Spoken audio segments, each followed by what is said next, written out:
किसी भी प्राणी के लिए उसका घर एक बहुत ही खास जगह होती है। हाँ, जब तक वो रहने लायक होती है तब तक। अच्छा, क्या आपने कभी सोचा है कि मौत के बाद आत्माएं क्यों अपना पुराना घर, मतलब अपने शरीर को छोड़कर चली जाती है? क्या उसका ये घर उसके लिए रहने लायक नहीं रहता? अगर ऐसा है तो क्या होगा अगर हम उसके इस घर को उसके लिए रहने लायक बना के रखें तो?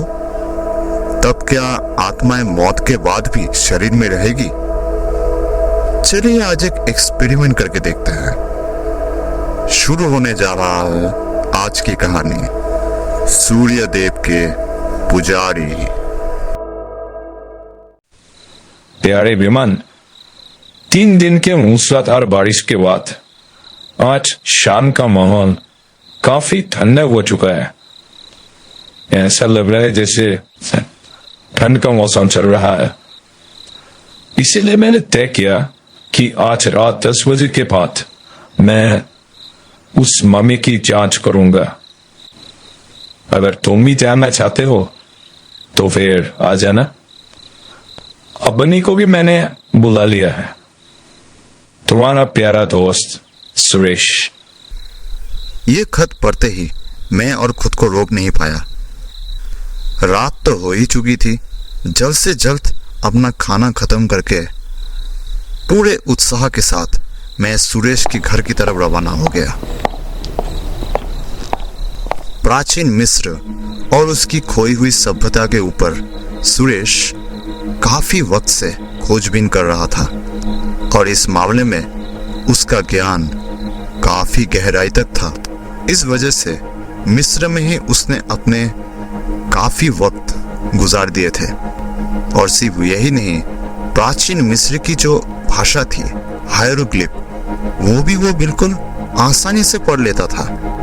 अगले महीने ही वो मिस्र से वापस आया है और बहुत मशक्कत के बाद एक मम्मी अपने साथ ला पाया था।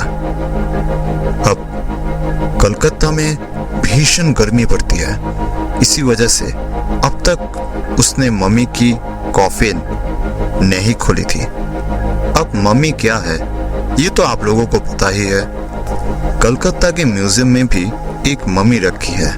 वातावरण में बढ़ती हुई नमी के कारण आज उसकी हालत खराब हो चुकी है।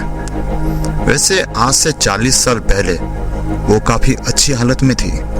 आज अगर देखो तो वो मम्मी लगती नहीं, ऐसा लगता है जैसे कोई सूखी हुई लाश। प्राचीन मिस्र के लोग मानते थे कि मौत के बाद अगर इंसान की शरीर की रक्षा की जाए और इसकी देखभाल की जाए तो फिर आत्मा शरीर के अंदर ही बिना किसी तकलीफ के रह सकती है। ऐसे मम्मी सिर्फ मिस्र में नहीं और भी काफी सारी जगह से मिली है, जैसे कि अमेरिका, ऑस्ट्रेलिया, और ये सारी की सारी मम्मी आज से कई हजार साल पहले दफनाई गई थी।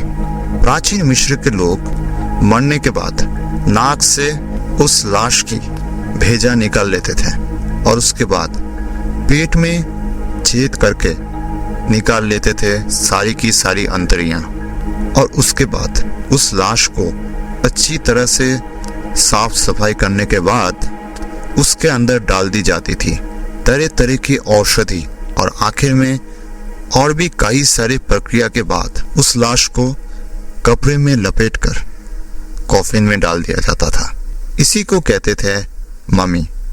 सुरेश के घर पहुंचने के बाद मैंने देखा कि एक बड़े से घर में एक बड़े से बत्ती के नीचे रखी हुई थी एक बड़ा सा बक्सा जो कि लकड़ी का बना हुआ था, और उसके पास खड़े थे सुरेश और अबनी। दूर से देखकर मैंने अनुमान लगाया ये बक्सा लगभग लंबाई में 9 फुट होगा, चौड़ाई में 3 फुट और गहराई में 2 फुट, इससे कम नहीं। मुझे देखते ही सुरेश ने कहा, अरे भाई आजा, अच्छा 10:03 हो चुके हैं। हम लोग तेरा ही इंतजार कर रहे थे। अब चलो काम शुरू किया जाए। इस बार मैं उस लकड़ी के बक्से के पास जाके खड़ा हो गया और देखा कि यह बक्सा कोई ऐरा गैरा बक्सा नहीं था, बल्कि उसके ऊपर बनी थी प्राचीन मिस्र की काफी सारे नायाब चित्र।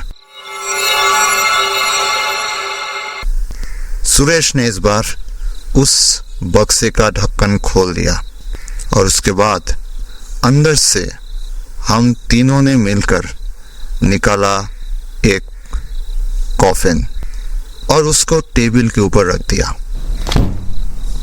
थोड़ी देर मशक्कत करने के बाद हम तीनों ने उस कॉफिन के ढक्कन को खोल दिया और अंदर देखा तो पाया अंदर था कपड़े से ढका हुआ एक शरीर। इस बार सुरेश ने कहा, तुम दोनों एक काम करो, इस शरीर को दोनों हाथों से उठाओ और मैं इसके शरीर में लगी हुई कपड़े को बताता हूँ। अब चाहे जो भी हो, थी तो वो एक लाश, और वो भी हजार हजार साल पुरानी। इसीलिए हम दोनों को थोड़ी सी झिझक महसूस हो रही थी, लेकिन फिर भी हम दोनों ने वही किया जो सुरेश ने कहा। और उसके बाद सुरेश ने धीरे धीरे उस मम्मी के ऊपर से कपड़े को घुमा घुमा कर खोलने लगा। बहुत ही लंबा कपड़ा था और ऐसे ही करते करते उसने पूरा कपड़ा हटा दिया। ये एक पुरुष की मम्मी थी। उसके शरीर का रंग थोड़ा लाल था। चेहरा और शरीर बिल्कुल सही सलामत था और उसकी चमड़ी किसी लकड़ी की तरह मजबूत और आंखें बुझी हुई। सुरेश खुशी से बोल उठा, मैंने इतनी उम्मीद नहीं की थी। लगता है मेरी किस्मत बहुत अच्छी है। ऐसी मम्मी मिलना बहुत मुश्किल काम होता है। बिल्कुल सही सलामत। वाह।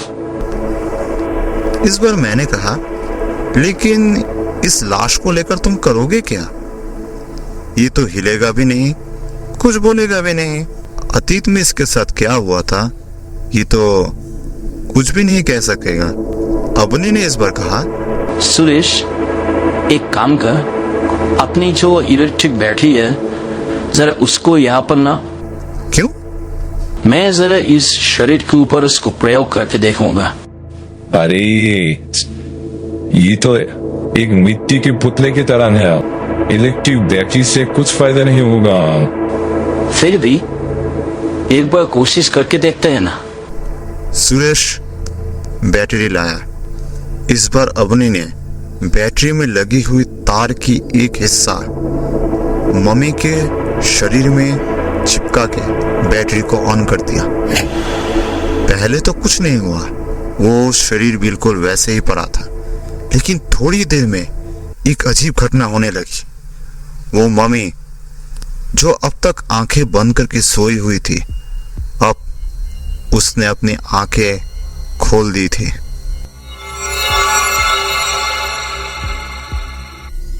ये दृश्य जितना भयानक था उतना ही अलौकिक। अबनी जल्द से जल्द किसी बच्चे की तरह रेंगते हुए एक टेबल के नीचे जाके घुस गया। मैं भी डर से चौंक उठा और पीछे चला गया। ये क्या? लेकिन सुरेश इस बार हंसने लगा। अरे तू बेकार में घबरा रही हो। ये सारी की सारी बिजली का किया तरह है। ये मम्मी आज से 5000 साल पहले की है, लेकिन फिर भी इसने मुझे लात मारने से जरा से भी नहीं हिचकिचाया। ये सुनकर मुझे थोड़ी राहत की सांस आई और मैं इस बार फिर से टेबल के पास वापस आया। अबनी भी टेबल के नीचे से बाहर आके पास आया। इस बार सुरेश ने फिर से कहा, एक बार फिर से बैटरी ऑन करके देखते हैं क्या होता है। इस बार फिर से बैटरी को चालू की गई, लेकिन इस बार एक भयानक घटना घटी। उस मम्मी ने अपने दाएं पैर को अपने पेट के पास लाके सुरेश की छाती पर एक जोर से लात मारी और वो करीब 5 से 6 हाथ दूर जाके गिरा। हम लोग भी जितनी जल्दी हो सके दूर हट गए। इस बार सुरेश फिर से हंसते हंसते खड़ा हुआ और कहने लगा, ये मम्मी आज से 5000 साल पहले की है, लेकिन फिर भी इसने मुझे लात मारने से जरा से भी नहीं हिचकिचाया। चाहे सुरेश कुछ भी कहे, लेकिन ये घटना मैंने बिल्कुल स्वाभाविक तरीके से नहीं लिया।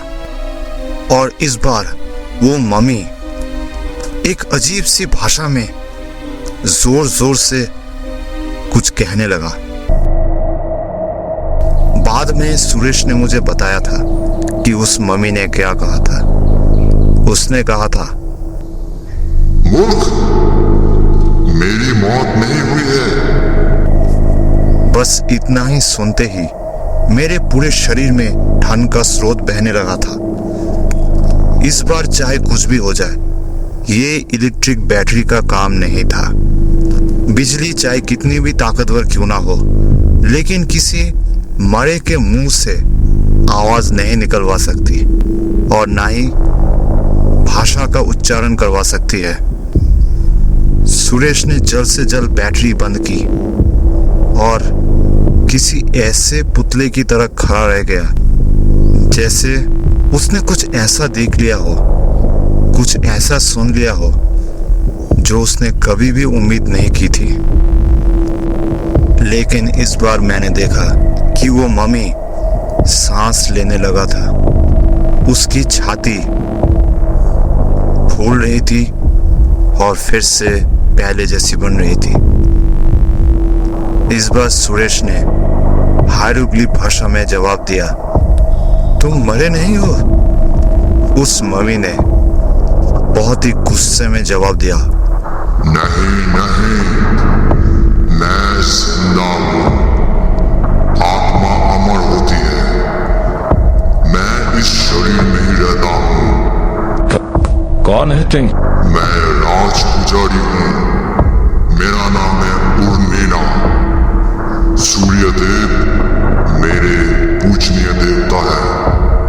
सुरेश ने एक बार अटक अटक के कहा, 5000 साल बाद हमने तुम्हारे शरीर को फिर से जगाया है कि क्या तुम खुश नहीं हो? इस बार मम्मी ने बहुत जोर से जवाब दिया, खुश? तुम्हारे अपवित्र हाथों ने मुझे छुआ है, मेरा शरीर गंदा किया है। इस बार मैं तुम लोगों को सजा दूंगा। हम लोग धीरे धीरे दरवाजे के पास बढ़ने लगे और तभी हमने देखा वो मम्मी टेबल के ऊपर बैठ गया और भयानक आवाज में बोलने लगा, 5000 साल बाद भी मेरी भूख नहीं मिटी। दे मुझे खाना, दे खाना दे।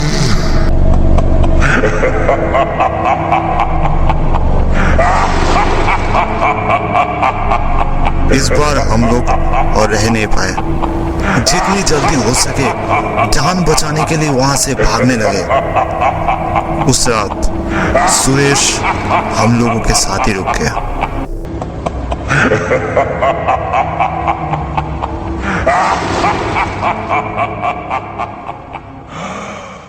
अगले दिन सुबह हम लोग कई सारे लोगों के साथ सुरेश के घर पहुंचे।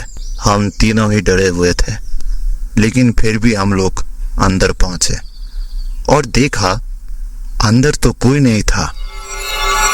पड़ी हुई थी सिर्फ 3 चीजें, वही बड़ा सा बक्सा, वो कॉफिन और वही मम्मी की शरीर में लपटी हुई कपड़ा। इसके अलावा वो पूरा कमरा बिल्कुल खाली था। और वो मम्मी, वो कहाँ गया, किसी को पता नहीं है।